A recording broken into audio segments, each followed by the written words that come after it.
Ici, le cas belge, c'est un cas qui parle par lui-même. Et surtout, Bruxelles, le cas Bruxelles, est unique au monde, cet espace social aussi. C'est qu'en fait, vous avez non seulement deux grandes communautés qui vivent ensemble dans un espace, mais à côté de ça, vous avez l'ajout des autres communautés. C'est important. Or, les institutions dans ce pays, que ce soit au nord, au sud, au centre, ont été construites et ont une certaine philosophie d'approche, je dirais, qui est presque la même dans les trois parties. Or, nous sommes en face, au niveau culturel, d'une différence incroyable. Donc c'est important, très important, parce que ça joue aussi, cette différence, ça joue sur le migrant qui arrive aussi. Des termes, mais en fait, on doit revenir à une notion assez simple. La diversité, concrètement, c'est une réalité humaine. Il n'y a aucune personne au monde qui ressemble à une autre. Aucune.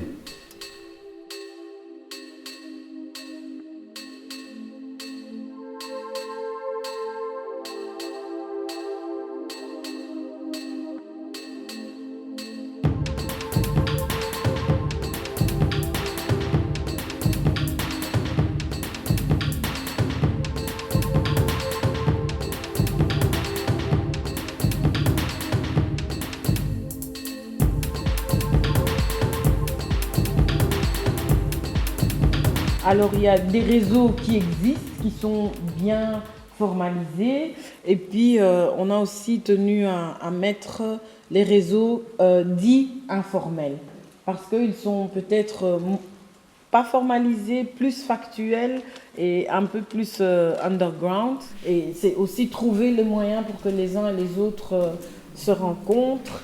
Et l'expérience qu'on trouvait intéressante là-dessus, c'était le Bruxelles African Market, qui a permis comme ça qu'une initiative jeune puisse amener à ce qu'aujourd'hui, jeunes et moins jeunes se rencontrent de façon régulière. Donc on est quand même dans une complexité administrative à Bruxelles qui ne répond pas à la diversité et je dirais au mélange. Parce que nous sommes dans un monde qui bouge tellement vite, voilà. Si on parlait de smartphone il y a quelques années, on vous aurait regardé de travers. Déjà, on parle maintenant d'une voiture qui vole.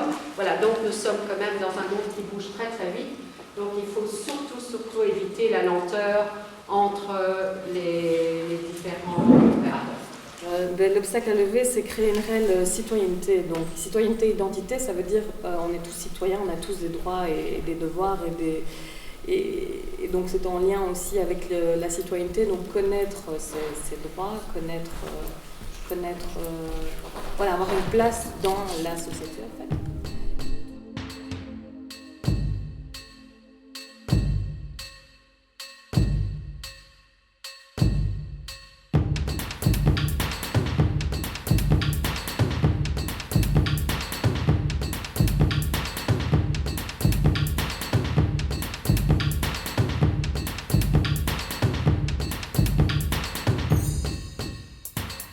Et les institutions eux-mêmes n'ont pas changé avec le même tempo que la société elle-même. Donc je trouve que beaucoup d'institutions sont quelque part encore accrochées à certaines façons de penser et de travailler qui n'est pas adaptée à la société actuelle. Pour expliquer cela, c'est peut-être intéressant de voir comment les politiques d'intégration qui ont été menées depuis plus de 50 ans ici en Belgique ont très fort influencé aussi la participation culturelle de gens. Pendant toute une période, la participation culturelle a été vue comme une sorte d'intégration à la société, ou on doit plutôt dire une sorte d'assimilation avec les gens, les belgo-belges qui habitent en Belgique, avec une pensée que pour pouvoir participer à notre culture, il fallait qu'ils apprennent notre langage culturel, reprennent nos valeurs, reprennent notre langue et tout ça.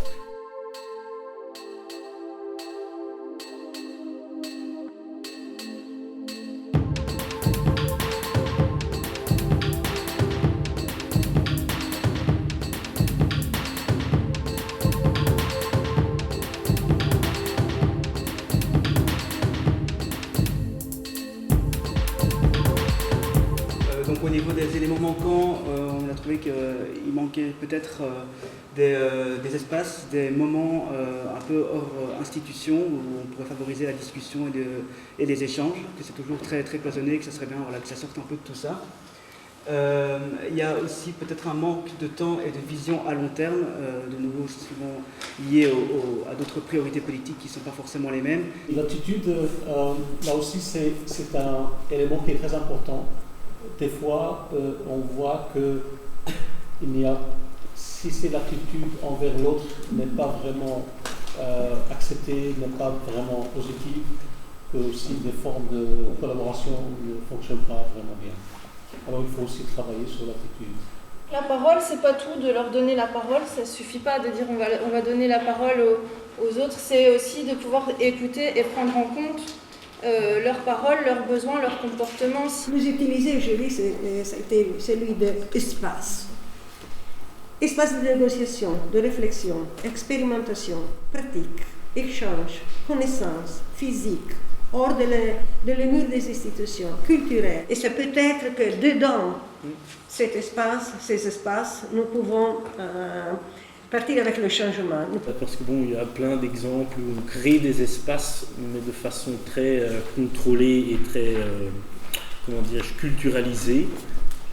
Pour donner un exemple concret, récemment j'ai vu un projet où l'espace créé s'appelait « Dans la tête d'un étranger ». Donc où on créait un espace et on mettait d'un côté, mais c'est pas une blague, c'est vraiment réel, d'un côté les étrangers et de l'autre côté les autochtones, les Belges, et qu'on créait l'espace où les deux communautés pouvaient se rencontrer et dialoguer les uns avec les autres. Il y a une division sociale une fracture sociale qui est de plus en plus en train de se marquer.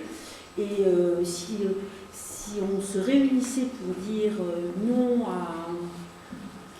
aux riches, non à ceux qui en profitent, peut-être que ce serait une bonne manière de commencer à faire du dialogue interculturel. L'innovation que le système nous propose, c'est une innovation de produits, innovation de technologie.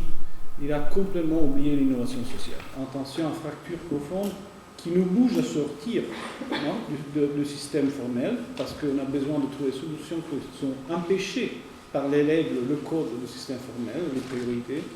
Et en même temps, si on veut garder le principe de la démocratie, on a besoin de trouver façon, du même moment qu'on sort, de construire des liens avec la structure formelle.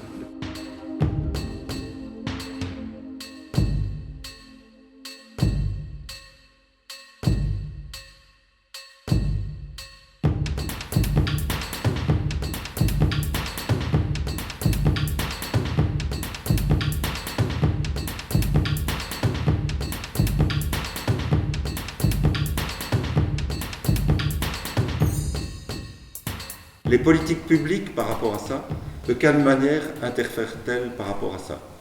Est-ce qu'il peut y avoir des politiques sociales, des politiques publiques qui font en sorte que l'interculturalité est développée?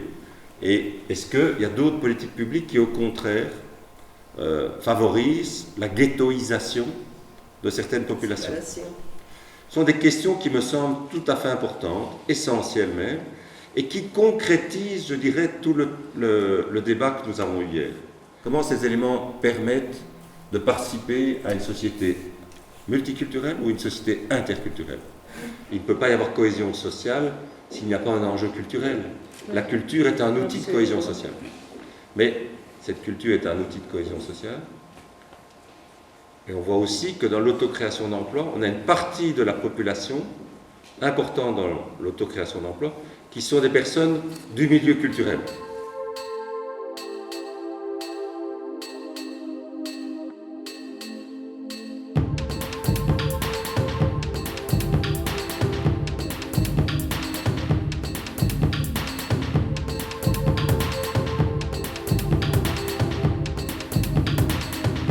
Ce qu'on a là, c'est que parfois, je ne vais pas la généraliser, mais il y a un manque de collaboration, de coopération et de partenariat parce qu'on se met ou on se vit trop en concurrence les uns avec les autres. On manque de contact avec toute une série de cultures. Il y a encore des gens aujourd'hui qui considèrent que Bruxelles est peuplée de Marocains et de Turcs. Alors, ce dont on a besoin de la part des institutions, du soutien, surtout du soutien, et la possibilité d'instaurer un programme culturel pour les écoles et également pour les organismes d'insertion. Quand nous pensons par exemple que des politiques demandent à des demandeurs d'emploi de pouvoir concrétiser un projet de vie, un projet professionnel dans un temps très court, mais nous pensons qu'en réalité on ne mise pas sur le long terme et que finalement ce sont des politiques qui auront des conséquences négatives sur la personne. Je travaille aussi sur la question des équivalences de diplômes étrangers et en effet, un des points que j'ai mis sur le cube, c'était les difficultés, les démarches administratives décourageantes pour les étrangers en matière de reconnaissance des qualifications. On avait identifié peut-être qu'on n'accepte pas suffisamment que la multiculturalité c'est un apprentissage et que du coup qu'il y ait des difficultés c'est normal, mais donc qu'il faut vraiment, il y a un travail à faire, c'est quelque chose qu'on peut vraiment faire, c'est d'aller faire un travail avec les différents individus pour identifier quels sont les questionnements, quels sont les rites qui relient les personnes, pour déjà accepter chaque personne en tant que telle et peut-être se rendre compte qu'en fait, il y a des points communs entre toutes les personnes. Mais l'idéal, bien entendu, c'est d'arriver à cette cohérence qu'il y a entre les projets personnels des personnes qui intègrent la notion de multicularité et le projet global de l'institution. Il faut trouver une place dans ce qu'on appelle un répertoire et créer un répertoire bruxellois ou autre, belge ou européen ou autre. Et pour que toutes ces formes d'art soient reprises dans cette notion. Je pense que l'enjeu de l'innovation sociale et culturelle, l'innovation est un concept européen, clairement mis en évidence dans l'Europe. L'Europe, c'est un mot qui n'a pas été utilisé une seule fois. C'est intéressant. Alors que l'interculturalité, la mixité sociale, l'inclusion sociale, la culture, l'innovation, sont tous des éléments qui sont portés par l'Europe. On voit l'éloignement de l'Europe par rapport aux acteurs, mais aussi une indifférence des acteurs par rapport à l'Europe.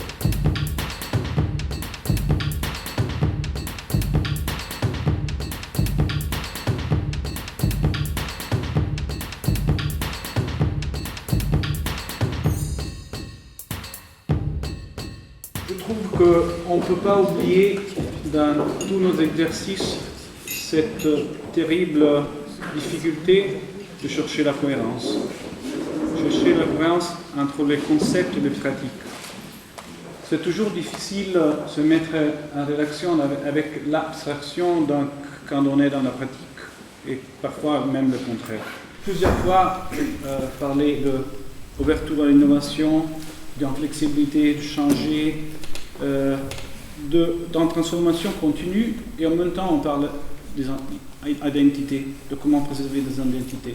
Vous avez utilisé beaucoup la notion de lieu, d'espace, de partenariat, mais aussi il y a une contradiction entre se mettre ensemble et d'être dans une dimension de compétition.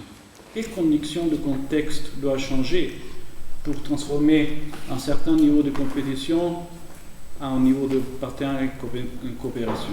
Les NGO, les SBL, les organisations citoyennes, et sont des organisations qui agissent au niveau de territoire, qui ont besoin des institutions, mais qui ne répondent pas à l'institution. Quelle tension il y a ici? Quels changements sont nécessaires du côté du système?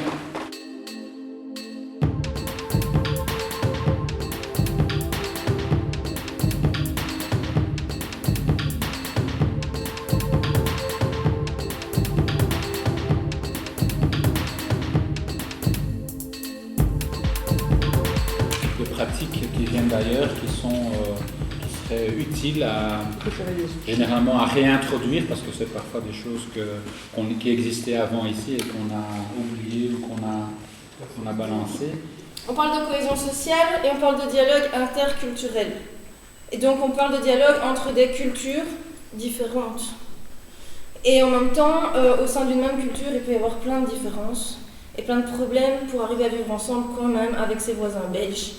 Donc nous, on a eu besoin, un moment comme Innovation sociale à vous proposer, c'est de sortir de ce carcan, de se dire dialogue interculturel, pour rentrer dans une idée de dialogue interpersonnel. Et c'est intéressant parce que j'ai relaté des exemples du débat qu'on a entre francophones et néerlandophones et entre francophones nous-mêmes sur le projet d'intégration des primo-arrivants. Il y a un volet où il faut parler de la culture. Alors, est-ce qu'il faut parler de la culture belge? Est-ce qu'il faut parler de la culture en Belgique? Est-ce qu'il faut parler des cultures en Belgique? La conclusion, je crois, de toute la réflexion, c'est que le tout est toujours plus que la somme des parties. La collectivité renforce l'appropriation individuelle de l'espace public. C'est-à-dire que prenons l'individu isolé dans son quartier qui est peut-être ou pas nécessairement en dehors des sphères collectives et qui va participer à quelque chose, et l'ensemble, évitablement, l'ensemble va pouvoir se mouvoir dans l'espace public, être visible, et dès lors, il y a une sorte de force collective qui permet cette réappropriation de l'espace public.